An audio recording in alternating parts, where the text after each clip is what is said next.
am streaming. And so everyone sort of tiptoes up to the door or strides boldly up to the door and sort of does this like thing, and that's my impression of you. And yeah, it's really awkward for everyone involved, and so I figured we needed an on-air sign, but on-air is kind of a boring thing to put on a sign nowadays, so I made, at Noisebridge Hackerspace, I have laser cut this sign that says quarantine on it, and it was really simple. You know, if you've used a laser cutter, this is one of the most basic things you can possibly do, but I cut out the edges, and also did a vector cut on these bits, but they are only a fraction of the power, so that it just comes in ever so slightly. And what that does, in fact it could be a little bit more obvious, is that when you shine in light from the edge with LEDs, then it lights up the parts where it's been etched into, so the quarantine part will sort of light up. And to accomplish this, I have some Adafruit NeoPixels, or, you know, knockoffs from Amazon, a NeoPixel strip. I've got a button that I'm going to use to toggle it on and off, and I've got an Adafruit Feather. This actually happens to be a special edition with our logo on it, which is so cool. Thanks, Adafruit, for allowing us to make those. Yeah, so I'm going to attach it to this breadboard, mainly just so that I can peel off the sticky backing and attach it to the window. And then later on I want to make it internet controlled, but for right now we're just going to use a button. So what I want to do right now is start with the physical assembly. I've already actually messed around in Arduino and done the code, so maybe I should show you that first. How about that, actually? I've called it on-air button because hopefully later on there's going to be a version with a REST API that I'll be able to control over Wi-Fi with Alexa or IFT. I'm really excited about that. So on pin 2 we've got the NeoPixels, we've got 15. I'm assuming we're going to need a strip of 15 pixels to sort of cover the width of this sign. Then we initialize the NeoPixel strip. We have a debouncer for the button, which is 150 milliseconds. That means that if I am a slow, lazy person in the morning and I sort of linger my finger on the button, I have a whole like a tenth and a half of a second to release it before it counts that as 2 pushes. Debouncing is essential with buttons. The button itself is going to be connected on pin 12. And then I have this Boolean variable. I've actually never used a Boolean before, but it's very simple. It's basically, it can be true or false, which is the same as an LED going high or low or whatever. So that's called on air. And then I have a color value for the sign. We're starting out with just a red sign, but we could go to something more complex. In the future, it'd be super simple.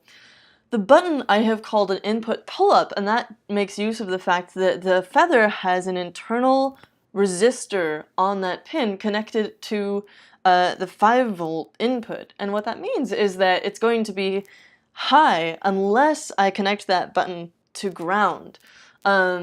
Which means that I'm not going to get these floating values in the middle, and it's not going to be giving me unpredictable behavior. And the wonderful thing about the Feather and some other Arduinos is that it has a number of pins that have those internal pull-up resistors, so I don't have to have a resistor in the circuit. There's a way that you can do that as well. Check out my Hackster 101 series of tutorials if you want to learn how to do it both ways. Pixels.begin, this starts us talking to the NeoPixel strip. If you're not familiar with NeoPixels, they are these individually controllable, addressable RGB, as in red, green, blue, LEDs that come in all kinds of formats. You've got rings, you've got strips of them, you've got individual pixels and all kinds of stuff. Really cool. So each time, that's all the setup stuff, right? So now, every time the code loops around, it's going to check the state of the button. If the button is low, which means that it's pushed and connected to ground, then it's going to do this color wipe. If you're familiar with the NeoPixel example code, this is basically the same thing as the color wipe code. And it starts with 1 pixel, turns it the color, and then does it for each successive one in the strip. And so it'll start sort of wipe a red color across it. And then it delays to, that's the debounce that we talked about. And then each time you push the button, it toggles the on-air value. So it sets on-air variable to whatever it is not currently. And so now that basically determines whether we're wiping red or just off across the strip. And then this else is referring back to whether or not the button is pushed. So if the button is pushed, then, wipe the color across, change the value of the variable, and set those color variables accordingly. Otherwise, do nothing. And that's the end of our loop. So that's all the code. It's pretty digestible, I think. And if you've seen any errors, which is quite possible, it works, but, I'm sure it could always be improved. So feel free to include your thoughts. I've got this already uploaded to my Feather, so what we're going to do now is assemble the sign physically, and that's what Jessica's here to enjoy. So the first thing that I'm going to do is set up my pixels, and they come on this roll. I'm going to see, I think that 15 will be the perfect amount to sort of cover the bottom here. 1, 2, 3, 4, 5, 6, 7, 8, 9, 10. Yeah, that's pretty good. Good job, past me. What, you think that's funny? It's good to encourage your past self when they did good stuff. So I'm just cutting down the center of these copper pads so that I can solder to them. Actually, in this case, I'm going to be soldering to this end. As you might notice, there are little arrows on this strip that point which way the data wants to go. So you push the data in this side, and if you want to connect more strips, you can always tack more onto the end here.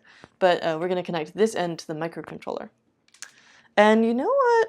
Yeah, this is pretty bulky, so I'm going to cut off all these wires and stuff that are already on here.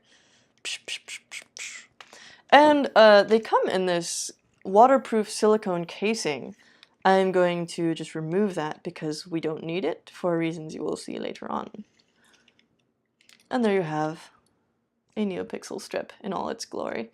And I'm going to attach this along the bottom here with tape. But first I gotta solder everything up, so I'm going to turn on my soldering iron and wait for that to heat up. Get these out of here.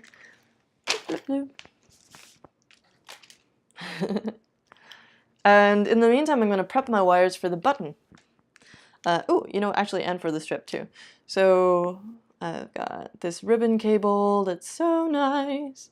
Should I try and keep it all in one? Yeah, you're nodding for aesthetics. Yeah, okay.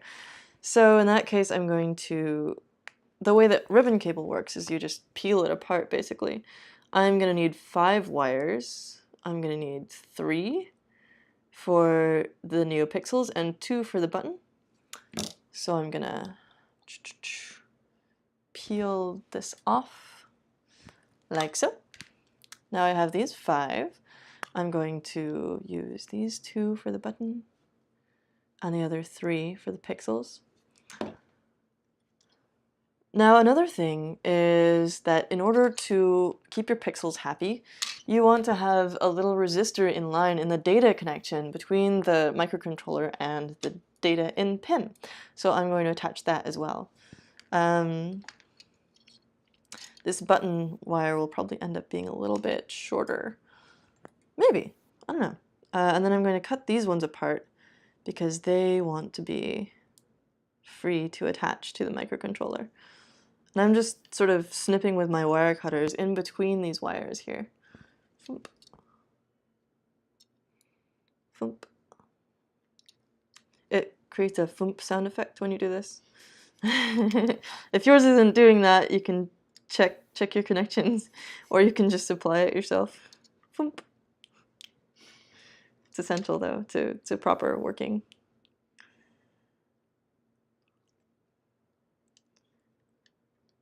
And Jessica, if you have any questions, feel free to pipe up. Or you guys, I probably won't see them. Wait, I can pull up the thingy, and then I can actually see if people are asking questions. Whoa! And anyway, I'll come back at the end of this also and have a look and see if people are asking questions. Someone says, I use the SparkFun Thing ESP8266 for Wi-Fi based battery powered control. Great! You can do the exact same thing with the Feather, which is one of the cool things about it. Actually, one of the reasons that I'm using the Feather for this is because I want to make it Wi-Fi controlled in the future. They both use the ESP8266 for Wi-Fi control, and they're both great boards.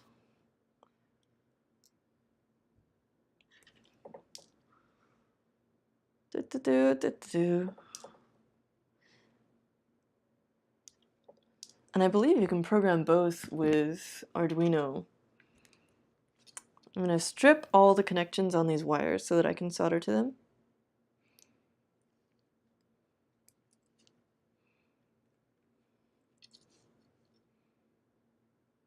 Which requires cutting them apart again. And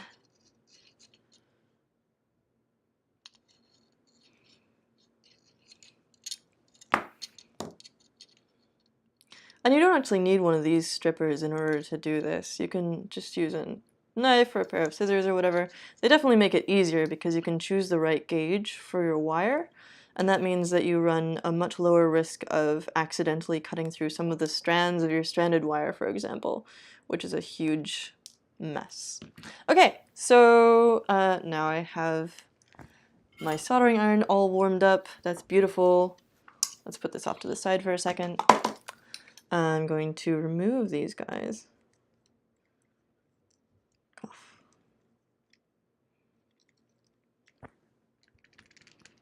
Cool. And now I'm putting this into my third hand. In fact, I think I'm going to zoom in on this a little bit because, yeah. That way we can get a much better view of what we're doing. Let's focus. There we go. Much better. Okay, cool.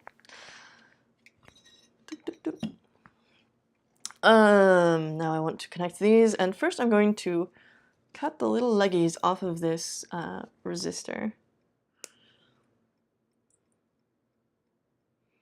so I can easily get it in line.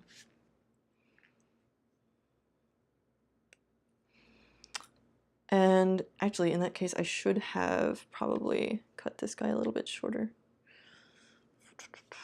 So I'm cutting this wire shorter so I can splice the little resistor in there. And restripping it. Okay. Now I need to tin all of these guys with solder.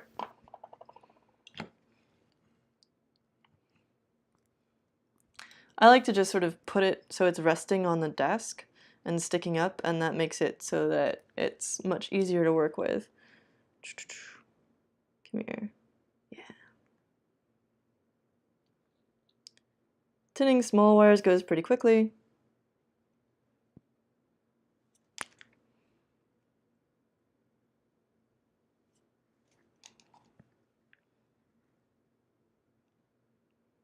It's easy to heat them up. All the same, you want to make sure that you are actually getting solder into the wire itself. So you don't just heat the solder and the iron, you want to actually heat the wire. There's already solder on the NeoPixel strip and on the controller, so I don't need to worry about tinning those. Let's see, so these guys, we're going to connect ground to ground, or brown to ground. There's no, like, you know, intrinsic value of any of these wires. It's just color conventions.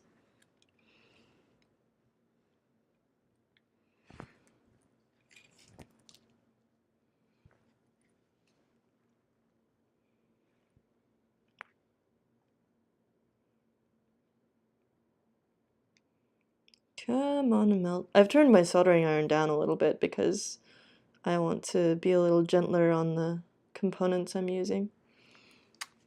And now I'm going to twist this guy into the middle. This little orange guy. Actually, you know what? I'm going to attach the resistor first just so that I'm not like competing for space with the other ones. I need a little more solder here.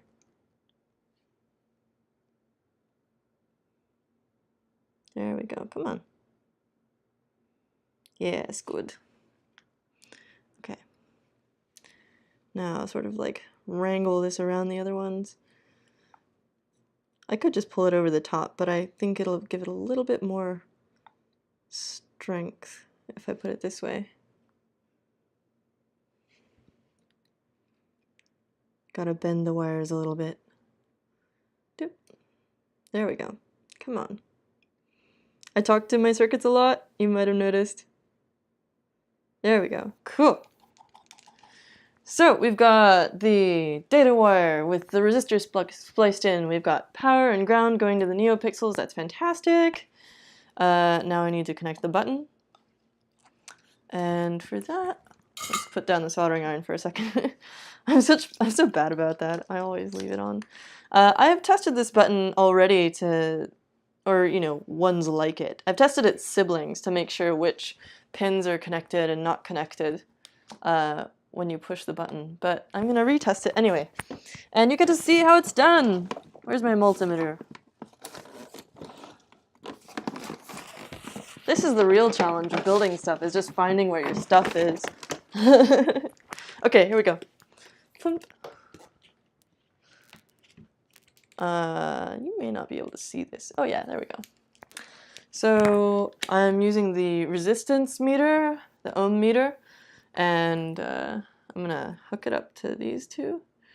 No change, that means those two pins are not connected.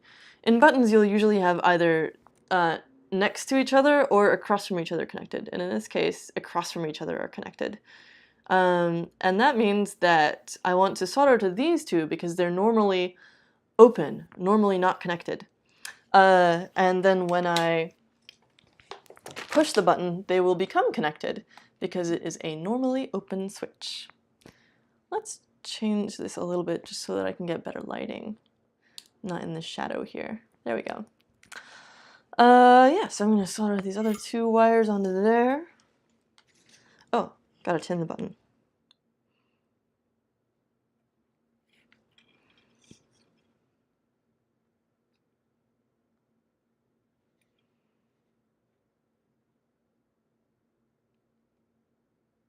It's a lot of solder on there. Ugh. Okay, cool. So now we have that end of the connections all made. We've got the neopixels and the button. Now I'm going to connect the other ends to the controller. Exciting. Let's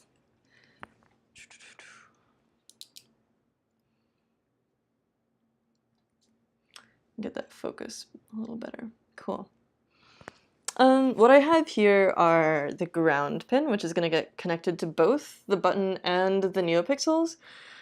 Pin 12 is going to be our button pin. Pin 2 is data to the neopixels. And then USB, which is right here, is going to get connected to the 5-volt input on the neopixels as well. So I have stuffed this into a breadboard, but I'm not actually going to connect it up as though it's a breadboard. I'm going to solder to it because honestly, I don't trust breadboards. All the wires always come out, and it's such a pain to troubleshoot. Like, I would much rather solder something a few times over rather than troubleshooting something that I've gone a few rounds of on a breadboard. It's such a pain. Okay, let's do this.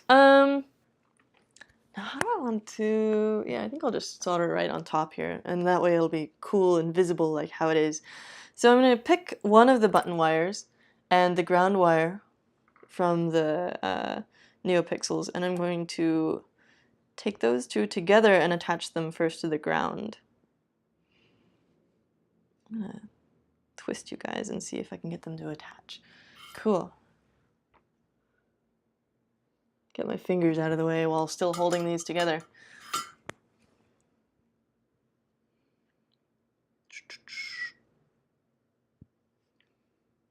One second. There we go. That should work.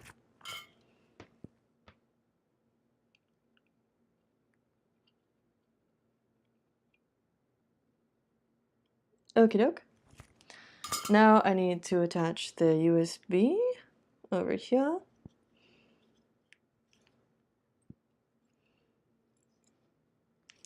I'm gonna pull these apart a little more so that I can make it all pretty.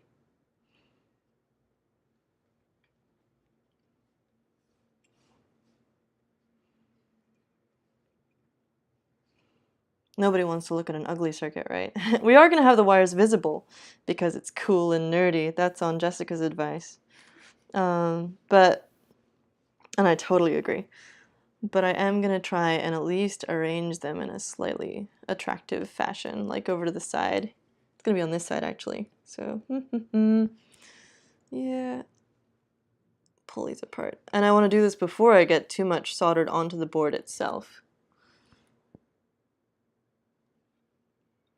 Okay, cool. That's enough making things pretty. We don't want it too pretty, right? I'm pretty sure there's like warnings about that. Okay. Pin 2 is over here. Wait, no, 2 is for the neopixels. I want this one on pin 2. Yes. This is the data line for the pixels.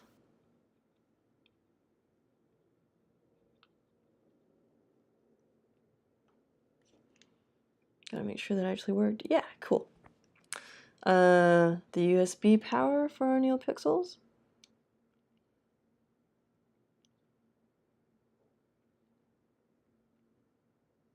And finally, our button on pin 12.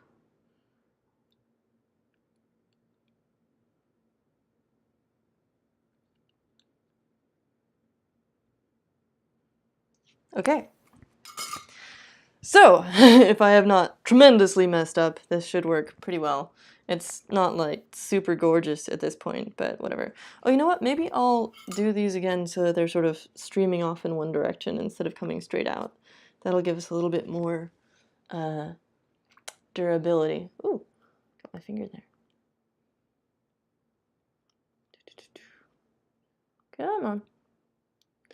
Or maybe I'll just do that later. Okay. Time to test this. I've got a... Here we go. Oh, let's zoom out again. Yeah. Whoa! Extreme not close up. Okay, cool. Here's our whole system. I'm gonna turn my soldering iron off. And where's my USB cable? It's over here somewhere. Oh, that's not it. Here you go. And I've noticed when starting up that I tend to get like a pixel or two acting up over here, and my hope is that I usually don't use the inline resistor here, and I think that can mess up your pixels a bit. So my hope is that that's not going to happen since I've got this resistor in here, and it's a brand new set of pixels. You know what I should do actually is test these, but we're testing now! We're doing it live! Oh no, it still does that one yellow one. Why does it do that? Well, okay. I'm going to double check all my connections here. We've got... Goes off, that's good. Does it go on? It does go on! Yes! Good! Okay, now when I hit it again, it should sort of wipe them off. Marvelous! Oh, we've got one little glitchy one. That seems to be just a quality control thing with the LEDs, probably. Is it gonna do it? Yeah, that little guy, naughty. But that's fine. We've got oohing and awing over here. That's great. Oh yeah, it's definitely a little bit glitchy. I put 15 pixels in the code, right? I think so. Yeah. Let's double check and see if anyone said anything that we need to pay attention to. We have a way of making stuff that Jordy was just thinking about. Great. What soldering iron am I using today? I am using a Weller WES51 soldering iron. Wellers are pretty good. However, I'm not gonna, can I say I'm lusting after a solder? I'm really excited about this other soldering iron that I really kind of want to buy once my company card gets reactivated because I'm bad at being a grown-up. All of that is TMI. Anyway, so there's some really cool ones by Hakko, Hakko, that they make some like really neat ones. and one of them comes with all these different attachments. And since I've been getting more into surface mount soldering, it's really useful to have a, see, these are the two misbehaving ones. It's really useful to have a soldering iron that can, that has a chisel tip. I could just buy a chisel tip for this one, but where's the fun in that? Okay, here we go. Ooh, yeah, look at it. Nice. Awesome. So much cooler than just on air, right? Yeah, I think so. Cool. So the last thing I have to do is, I'm gonna unplug this again. I'm gonna have to attach this to the door somehow. So how are we gonna do that? I'm going to take this black electrical tape that I've been using to prop stuff up. And I'm gonna attach it to the edge here. This is actually an idea that I got from Noisebridge Hackerspace. There's this dude, so Noisebridge is awesome. It's the main sort of most famous, I wouldn't say, there are lots of hackerspaces in the Bay Area, but it's the one that I'm closest to, and it's probably the most well-known. A lot of other hackerspaces were sort of founded with inspiration from Noisebridge. And so I think that's just really cool. And so this guy, Jared, does all kinds of cool projects, especially for the infrastructure of the space. And he published a blog post on Noisebridge's blog about it. And he goes into all kinds of cool details, but basically the main thing that I'm stealing from him here is this method of attaching the neopixels. I'm just gonna plop this down here. He used like full width black duct tape. I thought about going to the hardware store for that, and I almost did, but then I didn't, so this is what we've got. Come on, attach. No. Gotta try and center it. Gonna see if I can. Oh, another hand would be awesome. Yeah, thank you. I'm gonna try and make sure that it's centered. Just a bit tough. Oh, this may not actually. I might need two pieces. I'm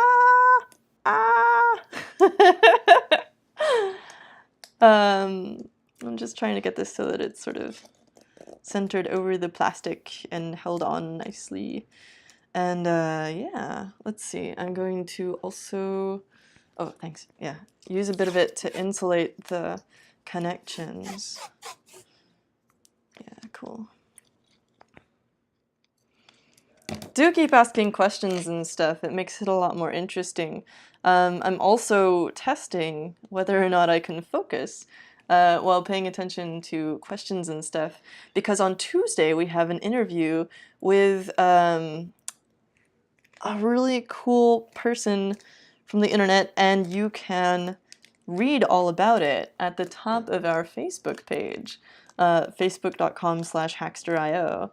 It's actually a part of a series that we're doing with ARM for their ARM innovators, and I think it's really fabulous. We had an unfortunate first run a while ago with Azaria, who's this amazing hacker who does like infosec tutorials, and how she does tutorials on ARM exploits. So if you want to learn how to hack Raspberry Pis and stuff, that's really fascinating. However, the video service decided that it was going to delete our recording, so sadly you can't watch that one.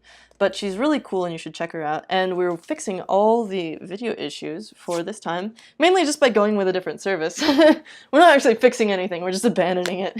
But, you know, you do what you gotta do. To make this a little prettier, I'm gonna try doing it on the sides as well. Should I, or should I just sort of... No? Okay, yeah, it's cooler if it's just freestanding. Okay. Thank you for the moral support. I'm going to put a bit more tape on just so that it holds to the sign better. I'm gonna get a nice little... Yeah.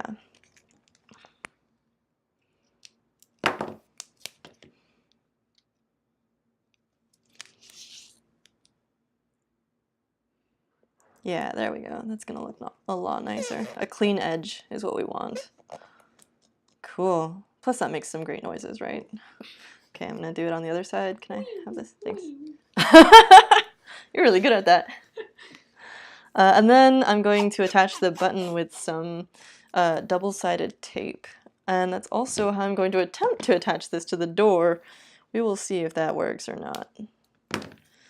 And then again, the breadboard with the feather has its own sort of double-sided sticky backing that it comes with. Such noises. Like I said, sound effects, right? Totally essential. Put a little around the edge here. Doesn't that look nice? That looks really nice.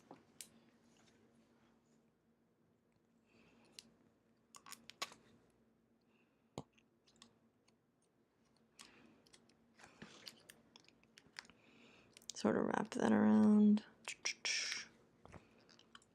Yeah, okay. And if anyone comes in here and tries to like critique my artwork here, I'm gonna, you know, they're gonna pay. So now we need the button mounted on here. I think I can just do it right there, and that'll be nice on the corner. Here we go. So this is actually a really cool kind of you can get a giant roll of it on Amazon for pretty cheap, of 3M sticky tape, and it's actually the same stuff that they have on the back of some LED strips that you get on the internet. NeoPixels don't come with this, but if you get the 50/50 type, any that are not, I don't know, some that are made more for like putting on your boat or whatever, they'll come with this adhesive backing. And I've just discovered that you can buy it on its own. So I'm going to stick a little bit of that onto the back of this button. Doop. Or you know what? Maybe I should use foam tape for this. Foam tape is my other great adhesive love.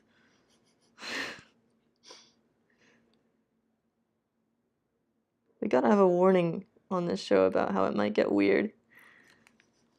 Because it usually does. Foam tape love and lusting after soldering irons. Yeah, soldering irons and foam tape, that's all I really need in my romantic life. Okay, cool. That seems to be attached. Yeah, cool. All right. Let's see. And then I'll just sort of wrap this and put it below on here on the door. And that way it'll face out. I'll have the cable come here. I'm sure I can figure out a way to get it around the door somehow. I've got a really nice long USB cable. So let's see how this looks at the end of it. Of course, now, okay, disclaimer, it's gonna totally not work because we just finished it, right? Live demos and all that. So it's not my fault.